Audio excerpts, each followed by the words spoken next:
everyone, welcome back to my channel. So there's gonna be like 2 different videos that's basically gonna be popping up the next couple days, just so you guys are all aware. The first video may or may not be this one. I'm not particularly sure. It'll probably be this one first. However, yeah, it'll be this one because I'm making jerky and that is cooking right now, so that's how that's gonna be. Anyway, so if you can see the mess behind me, please pay no attention to it. Apparently, I decided that I was going to be in a baking mood for once in my life. And I really wanted to do something nice for the people that I work with, because they're really cool and I like hanging out with them. They're all really nice people, and sometimes you just do nice things for nice people, you know? It's always good to do nice things every once in a while, like just out of random. So, but today, what I will be making for you all is a broccoli cheddar soup. I found the recipe on Pinterest. Lo and behold, that's a big freaking surprise. But that's what I'm gonna be doing, and I can actually show you some tricks that I have for whenever you're peeling carrots or doing stuff that's like gonna get kind of messy with your cutting board. So I'm gonna go ahead, get all my stuff set up, and then once I get all that set up, I will be right back with you. All right, so everything's set up now. We're good to go.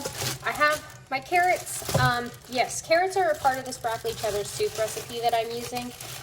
I believe it's called Copycat Panera Broccoli Cheddar Soup. So if you are like a huge fan of Panera broccoli cheddar soup, this is definitely like the recipe for you. But anyway, the recipe calls for, somewhere in here, 2 carrots. So I got my 2 carrots. And you got your peeler. So what I have on my cutting board is actually a piece of plastic wrap. The reason being is because what I'm going to do is just peel all of my carrot peels onto the plastic wrap, and that'll make for an easier cleanup. I don't know where my good thing is, peeler, but this one will have to do for the time being. And it's funny, whenever I'm sitting here peeling stuff, I will sometimes not even think about it and like start peeling it like I would if I had a knife, a peeling knife. So I'm gonna set that right there. Go on to my next one, obviously. So keep doing all that fun jazz. And then, you know, if you've got someone here to talk to, it's always nice to talk to someone else. The other person in this house that I get to talk to is currently playing Call of Duty, so he doesn't want to talk to me right now. And that's fine. But he should freaking love me enough to come talk to me. You know what I mean? It's okay. He's lucky he's cute.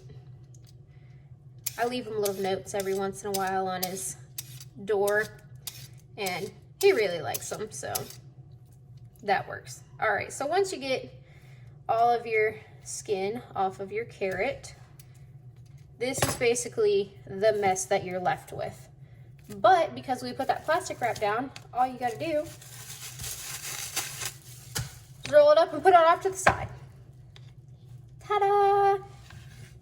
Super nice. I love it. And it makes everything so much better. So the second thing that it calls for is 2 large bushels of broccoli, and I just so happen to have that. Now, if you like if you do like broccoli, the broccoli cheddar soup, and you like more broccoli in here, by all means, almost lost that piece. We almost had a runaway on our case, guys. Can't have that. So, anyway, as I was saying, if you like your soup to have a little bit more broccoli in it, by all means, like, add more broccoli to it. You don't have to. I potentially might add more broccoli because I don't think this is going to be enough for me personally. However, I need to wait to find out, because you never know, it actually might be. one thing I hate about broccoli. Don't worry, my counters are clean. Plus, we're not professional chefs here, okay? We cook at home. That's what we're doing. We're cooking at home and testing recipes, seeing if they work or not. So, anywho, well, that might be enough. Like I said, anyway, if you want more broccoli, add more broccoli. I have another thing of broccoli over here, which I think this one might be going. I don't remember when I got it, so I'm probably just gonna go ahead and use it. Because, I mean, what's it gonna hurt to have a little bit extra broccoli in it? Really nothing. So, you know. If I can keep all the dang broccoli florets on my cutting board, be fantastic, you know? Okay, well, some of this doesn't look good. I might not use all of it. Anyway, we'll just go with this for right now, and if I feel like I want more, then I'll just go ahead and add more. All right, so then you got your carrots, right? So you want to take off this part, take off the bottom part, because those don't taste good, right? So my thing is I don't have big hands, right? And also if you've ever cut carrots, you know they're round, obviously, and they're kind of hard to slice. So I like to cut them into smaller, more manageable pieces. And then from there, I'll cut them in half. And then this recipe calls for strips. So I'll just go ahead and cut mine into small strips. I might cut them a little bit smaller. It all depends. Again, that's like one of the fun things about cooking is you can play with the recipe, make it your own. It doesn't have to be exactly per the recipe, but it just, I don't know. To me, that's like one of my favorite parts. It's just being able to like have fun with it. And I'm not about to waste anything, so I keep catching it. Now, also, another good tip, make sure your knives are sharp. Because with sharp knives, it actually makes it better to cut through things, but also make sure that you are not gonna cut your finger. Because like you have saw, or seen, whatever, I don't know.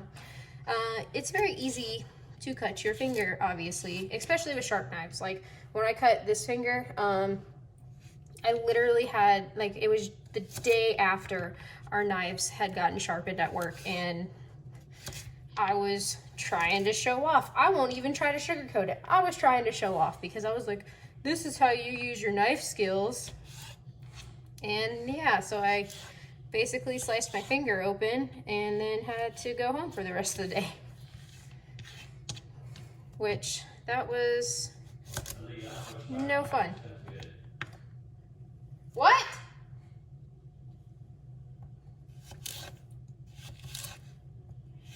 I feel like he's talking about things. About me specifically. But, you know, we'll find out. I'll yell at him later if anything. Okay, so now that all of our lovely prep work is done for our vegetables, boys, knock it off. You're ruining my video. We're gonna go ahead and the recipe calls for 8 ounces of sharp cheddar. This is already 8 ounces. So I like to get the bricks and then I like to grate them myself because I feel like I don't know, I think it makes it taste better. Or maybe it's the fact that, like, in my mind, I'm like, oh yeah, I totally put the work into all this. So I'm gonna go ahead, get everything pretty much the rest of the way prepped. This is the only thing that I have left to do is to prep up the cheese and shred it with my lovely cheese grater. I'm probably gonna use this big side so that way it doesn't take as long. But go ahead, get that all done, and then bring you back, move you over to the stove, and then get our wonderful soup. Yeah, we're making soup, that's what we're making. All ready to go, and start working on the roux and all that other fun stuff that goes into that. So we'll be back. Okay, so we're back. Now, what we're going to do first, I'm going to turn my heat, large burner, to about medium heat. Now, the reason why I'm going to have it on medium heat is because this step is kind of a very important step, and I definitely don't want to mess this up. So with this part, the lower, the better. I am going to be making a roux. 2, 3, 4. What a roux basically is it's just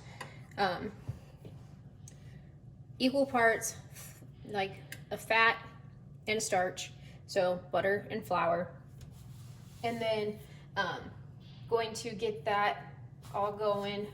The recipe that I have right here calls for an onion. However, I'm not going to be using an onion because someone doesn't like onions, so we're not going to be using an onion today. If you want to add the onion, by all means, feel free to. The recipe I'm using says to saute your onion in 1 tablespoon of melted butter until transparent. You can do that. You don't have to do it. Whatever. It's on you. So that's like, again, something that like is great about getting these recipes is like, if someone doesn't like something, you don't have to use it. Now, as far as baking goes, you kind of got to follow the recipe, like to the T, or else it doesn't really turn out that well. But anyway, so we're going to be doing that.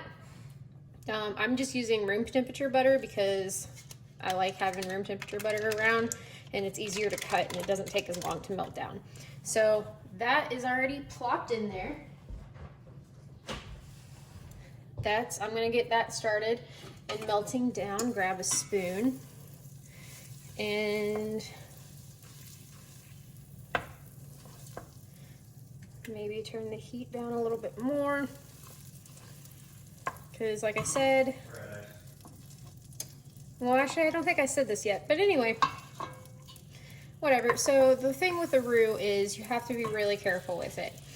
If you mess up your roux, or if you burn your roux, it actually is going to severely affect the flavor. And apparently I don't know where my 1/4 cup is. Lovely. But it'll mess up the flavor of your soup in itself. This is like your base of your soup, so don't mess this up.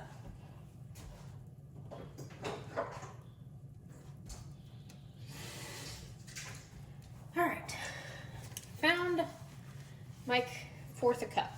Now I'm gonna kind of dry mine off because it needs to be dry. And I can't find, there's my towel. I've been baking, so like I said earlier, because you know what, my coworkers deserve someone to appreciate them every once in a while. And this, I think, is my way of showing that appreciation for how awesome they are. All right, so we started our roux. It's turned down low, so you got your butter all melted down. Now you're gonna add your flour, and with your flour, add a 1/4 cup. Put that bad boy back, set that over there, and then stir it together. I'm gonna grab a whisk.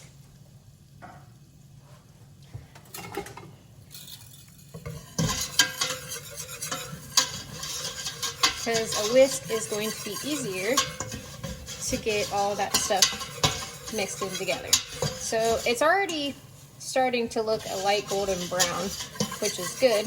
And it says to cook it for 5 minutes on medium-low heat, I believe.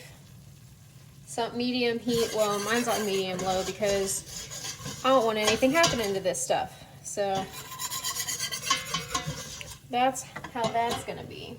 All right. Oh, crap. Hold on, time out. I forgot a very important step, so I'm gonna set that off to the side for a little bit, and then I'm gonna go, no, screw it. We're just gonna do this. We're gonna go with it. So, all right, now, once it gets to this nice color, what? He keeps saying stuff. I don't know what the heck he's saying. I don't know if he's talking to me or not. All right, so now we gotta get our half and half, which I need 2 cups. Do that, throw that over there. Grab my handy dandy measuring utensil, measuring cup. Get 2 cups of half and half. Excuse me.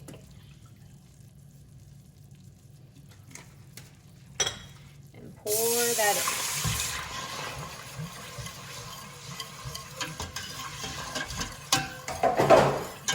All right, and it says to stir constantly.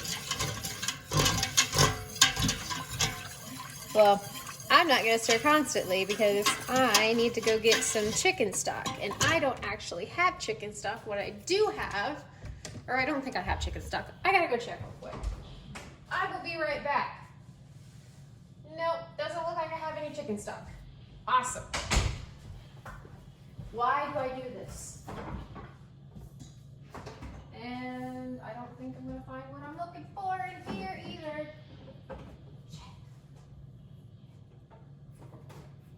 No!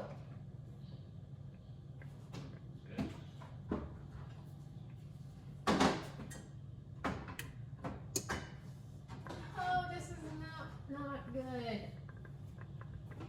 Oh, crap.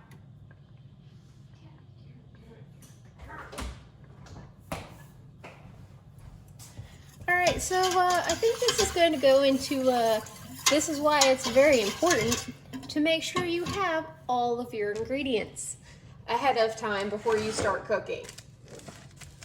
Because, lo and behold, I don't have everything because I don't have chicken stock. So, this is going to have to go on pause for a minute. And then I'm going to have to come back to it. Hopefully, this will all stay good. I think it will. We'll find out. But again, I'm sorry, I gotta go fix this disaster. But I'll be back. All right, so crisis has been averted, everyone. I was able to go to the store and get chicken stock real quick. I don't think I told you this, but I made homemade bread as well. So I'm really excited about that because I'm gonna make bread bowls with it. But I'm waiting for this to kind of heat back up right now because I took it off the heat while I was running out and getting the rest of my stuff. And while I'm doing that, I'm gonna take my toothpick and check my banana bread that I made. Because that's one way to check banana bread. If it comes out clean like that, you're good to go. So, my banana bread, all done. It's nice, it looks nice and pretty. It'll probably be really good for the people at work tomorrow. Hopefully they appreciate it. And then tomorrow, what he doesn't know yet, my lovely boyfriend, is that I'm going to be making homemade French toast with a loaf of homemade bread that I made. So, hopefully he's really excited about that. And my thing keeps closing on me. What's going on here, man? All right, so I'm gonna turn up the heat a little bit because, okay, that's warm. So anyway, checked that, that's all good to go. Now I'm going to add in my chicken stock. All right, it says add in chicken stock and simmer for 20 minutes. So we are going to let this simmer for 20 minutes. Obviously a simmer is when you gotta get it like, it has to be up to like a slow boil, but not like a rapid boil or whatever. We'll see if we can get it there and then I'll show you. But as soon as that gets done simmering for 20 minutes, I'm going to add my vegetables and cook for another 25 minutes over low heat.